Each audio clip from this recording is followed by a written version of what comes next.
గాంధీ భవన్ లో Congress political affairs committee భేటీ కొనసాగుతుంది. కాంగ్రెస్ అధికారంలోకి వచ్చాక మొదటి పిఎస్సి సమావేశం జరుగుతుంది. పిఎస్సిలో ఎలాంటి నిర్ణయాలు తీసుకుంటారన్న దానిపై ఆసక్తి నెలకొంది. నామినేటెడ్ పదవులపై పిఎస్సిలో కీలక నిర్ణయం తీసుకునే అవకాశం కనిపిస్తోంది. పార్లమెంటు ఎన్నికల్లో అనుసరించాల్సిన వ్యూహాలపైన చర్చించనున్నారు. పిఎస్సి సమావేశంలో సీఎం రేవంత్ రెడ్డితో పాటు మంత్రులు, ముఖ్య నేతలు హాజరయ్యారు. పిఎస్సి మీటింగ్ కి సంబంధించి మరిన్ని డీటెయిల్స్ మా ప్రతినిధి ప్రతాప్ మనకు అందిస్తారు. ప్రతాప్, కాసేపటి క్రితం పిఎస్సి సమావేశం ప్రారంభమైంది. ముఖ్యంగా సీఎం రేవంత్ రెడ్డితో పాటు మంత్రులందరూ కూడా హాజరయ్యారు. రాష్ట్ర వ్యవహారాల ఇన్ఛార్జ్ మాణిక్రావు ఠాక్రే అధ్యక్షతన జరుగుతున్న ఈ సమావేశంలో మొట్టమొదటిగా చాలా అత్యంత ప్రాధాన్యత ఉందని కూడా చెప్పుకోవచ్చు. ప్రధానంగా కాంగ్రెస్ పార్టీ అధికారంలోకి వచ్చినాక మొట్టమొదటి పిఎస్సి సమావేశం కాబట్టి దీనికి అత్యంత ప్రాధాన్యత చేకూరిందని చెప్పొచ్చు. అయితే ఈ సమావేశానికి సంబంధించి పార్టీ అధికారంలోకి వచ్చిన తర్వాత ఫర్దర్ స్టెప్కి సంబంధించి ఏ విధంగా ముందుకెళ్లాలి, పార్టీ బలోపేతానికి సంబంధించి పలు అంశాలను కూడా ప్రధానంగా చర్చిస్తున్నారు. అయితే ముఖ్యంగా పార్టీ అధికారంలోకి రావడానికి కృషి చేసిన వారందరికీ కూడా మొట్టమొదటిగా వర్కింగ్ ప్రెసిడెంట్గా ఉన్న మహేష్ కుమార్ గౌడ్ కూడా ధన్యవాద తీర్మాన్ని ప్రవేశపెట్టి దాన్ని ఆమోదం తెలిపినారు. మిగతా ఫర్దర్ సంబంధించి కూడా నెక్స్ట్ పార్లమెంట్ ఎన్నికలు వస్తున్నాయి కాబట్టి పార్లమెంట్ ఎన్నికలకు సంబంధించిన అంశాలపైన కూడా ఇన్ఛార్జ్ మాణిక్రావు ఠాక్రే కాసేపటి క్రితం కూడా మాట్లాడుతూ దిశానిర్దేశం చేయడం జరిగింది. ముఖ్యమైన నేతలకు అందరికీ కూడా అంటే ఈ సమావేశంలో రేవంత్ రెడ్డితో పాటు మంత్రులు, అదేవిధంగా పార్టీకి సంబంధించిన కీలకమైన నేతలు ఉన్నారు కాబట్టి వారికి అంతా కూడా దిశానిర్దేశం చేస్తున్న పరిస్థితి ఉంది. త్వరలో పార్లమెంట్ ఎన్నికలు కూడా వస్తున్నాయనే ఒక సంకేతం కూడా వెలువడుతుంది. కాబట్టి నెక్స్ట్ అంటే మార్చి ఏప్రిల్లోనే ఎన్నికలు ఉన్నాయి కాబట్టి దీనికి సంబంధించి కూడా సమిష్టిగా ముందుకెళ్లాలని కూడా ఆలోచన చేస్తున్నారు. కాంగ్రెస్ పార్టీకి పార్లమెంట్ ఎన్నికలు అత్యంత కీలకమని కూడా చెప్పుకోవచ్చు. ఇప్పుడు ఇక్కడ ఈ రాష్ట్రంలో కాంగ్రెస్ పార్టీ అధికారంలో ఉంది కాబట్టి ఇక్కడ ఈ తెలంగాణలో ఉన్న 17 సీట్లకు సంబంధించి పాత బస్తీకి సంబంధించి హైదరాబాద్కు ఎంఐఎం అది యథావిధిగా ఉంటుంది కాబట్టి మిగతా 16 సీట్లకు సంబంధించి పైన పూర్తి స్థాయిలో ఫోకస్ పెట్టాలి. ఒక హైదరాబాద్కి సంబంధించి కూడా ఇప్పటికే ఫిరోజ్ ఖాన్ కూడా వచ్చారు కాబట్టి ఫిరోజ్ ఖాన్ కూడా బరిలో దింపాలని చూస్తుంది కాబట్టి హైదరాబాద్ పైన కూడా ఫోకస్ పెట్టాలని చూస్తుంది. సో మొత్తం మీద 17 పార్లమెంటు స్థానాలకు సంబంధించి ఒక ప్రత్యేకమైన కార్యాచరణ ఏర్పాటు చేసుకొని ముందుకెళ్లాలని ఒక ఆలోచన చేస్తుంది. ఏ విధంగా అయితే అసెంబ్లీ ఎన్నికలకు సంబంధించి వార్ రూమ్ను ఏర్పాటు చేసే విధంగా ప్రత్యేకమైన బాధ్యతలు ఇచ్చే విధంగా విజయం సాధించామో ఇదే విధంగా పార్లమెంటుకు సంబంధించిన ఎన్నికలను కూడా అదేవిధంగా ప్రతిష్టాత్మకంగా తీసుకొని ముందుకెళ్లాలని కూడా దిశానిర్దేశం చేస్తున్నారు. దీనికి సంబంధించి ఇప్పటికి కాసేపటి క్రితమే ఇన్ఛార్జ్ మాణిక్రావు ఠాక్రే కూడా సభ్యులందరినీ కూడా ఉద్దేశించి మాట్లాడుతూ కూడా ఇదే అంశాన్ని ప్రధానంగా ప్రస్తావిస్తూ చెప్పడం జరిగింది.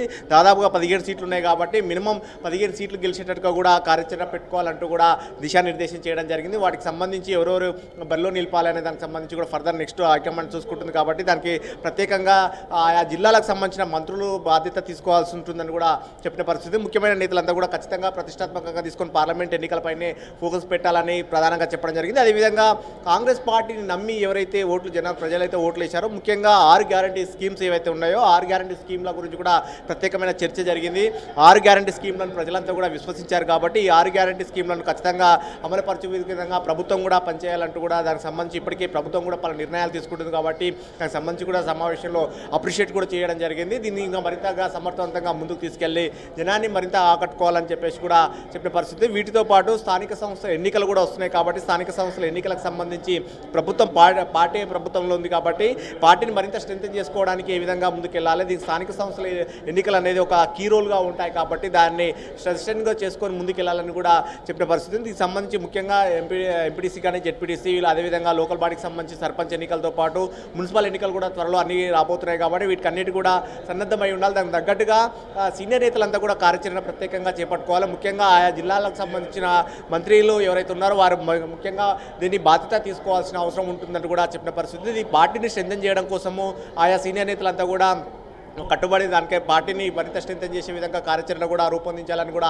చెప్పిన పరిస్థితి. వీటితో పాటు నెక్స్ట్ దీనికి సంబంధించి పార్టీ అంటే నెక్స్ట్ 28కి పార్టీ ఆవిర్భావ దినోత్సవం ఉంది కాబట్టి ఈ రోజు నుంచి 10 రోజుల వరకు కూడా దానికి సంబంధించి ఫండ్ రైజింగ్ సంబంధించి కూడా ఏఐసీసీ ఒక కార్యక్రమానికి పిలుపునిచ్చింది కాబట్టి ఆ ఫండ్ రైజింగ్ విషయంలో కూడా ఏ విధంగా కార్యాచరణ చేయాలని చెప్పేసి కూడా డిస్కషన్ జరుగుతుంది. దానికి సంబంధించి మరి కాసేపట్లో కూడా వివరాలు వెల్లడయ్యే అవకాశం ఉంటుంది. ఈ అంశాలకు సంబంధించితో పాటు ముఖ్యంగా ప్రధానంగా అంటే నెక్స్ట్ స్థానిక సంస్థ ఎన్నికలతో పాటు వీటికి అంశాలతో పాటు ఎమ్మెల్సీ ఎన్నికలకు కూడా ప్రధానంగా దృష్టి పెట్టినట్లు ఉంది. కొంతమంది సీనియర్ నేతలు అయితే ఎమ్మెల్సీ ఎన్నికలకు సంబంధించి కొంతమంది సీట్లు త్యాగం చేసిన వారు కానీ మరికొంతమందికి క్యాబినెట్లో అవకాశం కల్పించాలన్నా కూడా ఎమ్మెల్సీ అవకాశం కల్పించాల్సి ఉంటుంది కాబట్టి ఇప్పుడు ప్రస్తుతం కొన్ని ఎమ్మెల్సీ ఖాళీలుగా ఉన్నాయి కాబట్టి గవర్నర్ కోటా 2 ఖాళీలు ఉన్నాయి, అదేవిధంగా ఎమ్మెల్యే కోటాకు సంబంధించిన 2 ఖాళీలు ఉన్నాయి కాబట్టి ఎవరిని భర్తీ చేయాలనే అంశం పైన కూడా చర్చిస్తున్నట్టుగా తెలుస్తుంది. ఈ అంశాలను అన్నిటి కూడా క్రోడీకరించిన తర్వాత ఒకవైపు ఈ అయితే ఉన్నాయో ఎమ్మెల్సీ ఎన్నికలకు సంబంధించి కానీ మిగతా ఈ అంశాలన్నింటినీ వీటన్నిటిని తీసుకున్న తర్వాత రేపు సీఎం రేవంత్ రెడ్డి ఢిల్లీ పర్యటన కూడా ఉంది కాబట్టి ఢిల్లీ హైకమాండ్కు కూడా మరోసారి కూడా దీనికి సంబంధించి కూడా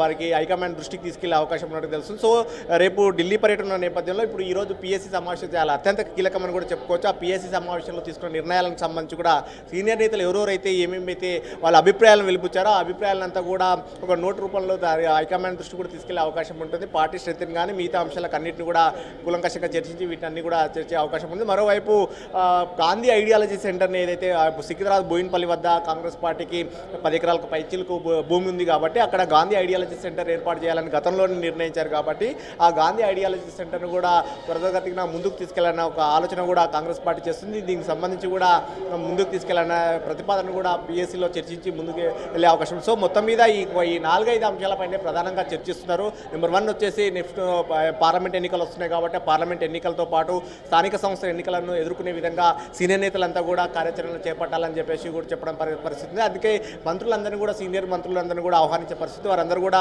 ఆయా నియోజకవర్గాలకు జిల్లాలకు సంబంధించిన అంతా కూడా వారు భుజన బాధ్యత వేసుకొని కూడా పనిచేయాలని చెప్పారు. పార్లమెంట్ ఎన్నికలు పార్టీకి అత్యంత కీలకం కాబట్టి ఆ పార్లమెంట్ ఎన్నికల కేంద్రంగానే ఫోకస్ పెట్టాలని కూడా చెప్పిన పరిస్థితి.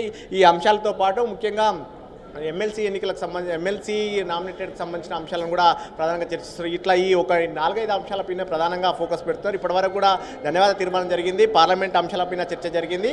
6 గ్యారెంటీల స్కీమ్ ఏదైతే జనాలు నమ్మి కాంగ్రెస్ పార్టీని చెప్పిన 6 గ్యారెంటీ స్కీమ్స్ ఏవైతే ఉన్నాయో వాటిని సమర్థవంతంగా ముందుకెళ్ళాలి. ఆ 6 గ్యారెంటీ స్కీమ్లు అద్భుతంగా ఉన్నాయనే అంశాలు ఇప్పటివరకు అయితే 3 చర్చ జరిగినాయి. మిగతా అంశాలు కూడా ఫర్దర్గా డిస్కషన్ చేస్తున్నారని చెప్పొచ్చు. Thank you Pratap.